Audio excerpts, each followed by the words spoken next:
koa amin'izany mangataka aminareo aho rahalahy noho ny famindrampon'Andriamanitra mba hatolotrareo ny tenanareo ho fanatitra velona masina sitrak'Andriamanitra dia fanompo-panahy mety ataonareo izany. Romanina 12:1. Tsarovy fa mitondra elo amin'Andriamanitra ianao rehefa lavo amin'ny fahalotoana na lavo amin'ny fahazaran-dratsy. Indrindra moa rehefa lavo amin'ny fanaraham-po amin'ny filana-ratsy rehetra dia tsy ny ara-panahy ihany ny simba fa misy fiantraikany amin'ny ara-panahy sy ny ara-pahasalamana izany. Tsarovy fa ilay fahamboniana izay nanavotana anao nan'Andriamanitra ny zanany ho avotra dia ho simba ary iendanja ny ara-panahy rehetra.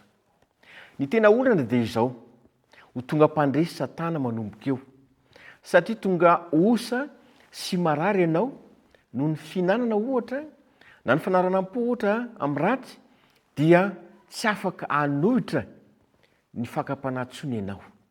Tsy afaka hisedra ny faharetana amin'ny fitsapana ianao ary tsy afaka hiala amin'ny tebotebo sy ny tahotra ianao satria ilay fiarovan'Andriamanitra mihitsy no indro miala, ny fiarovan'Andriamanitra no indro manomboka miandandra tsikelikely. Zavatra mitranga dia izao ary tsaroviny hoe misy fiantraikany eo amin'ny fahasalaman'ny vatana ny olana ara-panahy.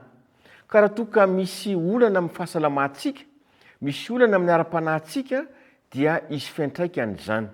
Manomboka eto izany izao dia ny hoe ilaina ny tandrona ny fahasalamana na ny ara-batana azy. Satria raha tsy salama isika dia tsy afaka hanao ny adidy ny andraikitra eo amin'Andriamanitra sy amin'olona ihany koa. Mahafinaritra dia izao.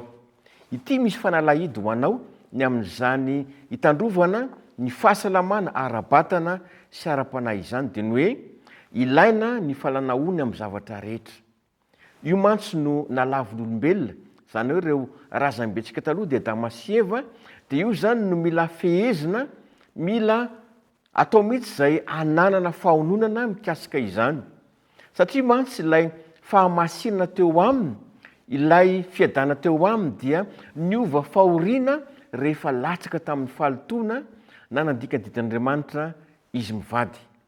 Ankehitriny dia tia hamerina aminao izany fanandramana tsara tany ambolohan'izany Andriamanitra izany hoe hife ny falanahoniny, hife ny ara-panahy rehetra, hife ny fitondran-tena rehetra mba hiverina aminao indray ilay voninahitr'Andriamanitra.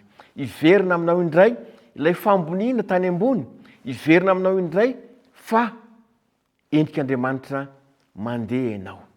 Tiany raha hatanjaka ara-batana isika, tiany raha hatanjaka ara-panahy isika ary tiany indrindra ny hoe hitasoritra, hitataratra eo amin'ny fiainanao ny endriny, ny voninahiny ary ny fahamasinana. Raha sitraka ao ary dia ndeha ho itsika mbavaka izay lesona sarobidy ho anao sy ho ahy izay hivavaka isika.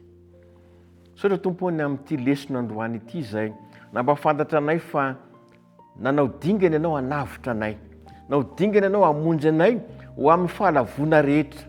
Tompo malalo tafio hery ny mpiaino sy mpanaraka ny fandaharana. Mba manomboka izao dia ny voninahitrao, ny fahamasinanao ary famendrena avy aminao nitataratra aminay tsirairay avy.